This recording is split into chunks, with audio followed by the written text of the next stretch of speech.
Dobar dan. Dobar dan. Imate možda knjigu Mali princ? Sad ću provjeriti.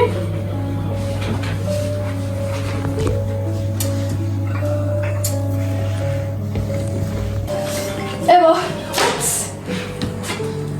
Halo, dobar dan. Da, dolazim odmah. A šta sa knjigom? Uzmi si slobodno. Doviđenja. Dobro. Knjižničarko, morate ovo vidjeti. Jako volim zalaske sunca. Hoćemo pogledati zalazak sunca. Ali trebamo pričekati, Što treba pričekati? da sunce počne zalaziti. Stalno mislim da sam kod kuće. Jednoga dana 43 puta sam vidio kako zalazi sunce. Znaš, kada je čovjek tužan, on voli gledati zalaske sunca. Ti si, dakle, sa 43 zalaska sunca tog dana bio toliko tužan.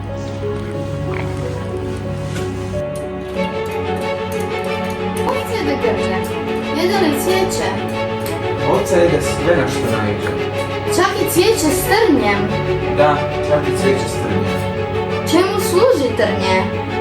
Čemu služi trnje? Trnje ne služi ničemu, to je čista pakost cvijeća. Oh, ne vjerujem. Ono je slabašno, ono je bezazleno. Ono se zaštiće kako može. Ono vjeruje da je strašno sa tim svojim trnjem. I ti zbilja misliš da cvijeće Ne, ja ništa ne mislim, zakupljen sam ozbiljnim stvarima. ozbiljnim stvarima? Govoriš kao odrasla osoba, ti sve brkaš, sve miješaš, ja sam ozbiljan čovjek. Ako čovjek voli taj jedan cvijet, koji postoji kao jedini primjerak na milijunima i milijunima zvijezda, dovoljno mu je pogledati ga, pa da bude sretan. Moj cvijet je ondje negdje, ali ako ga ovca pojede, taj jedan cvijet, to je za njega kao da su se ugasile sve zvijezde. Zar to nije važno? Čarko, ovo morate vidjeti, to je Mali princ. Bože, vidiš da nema nikoga. Ali, Evo ti knjiga i pomoću. ali to je bio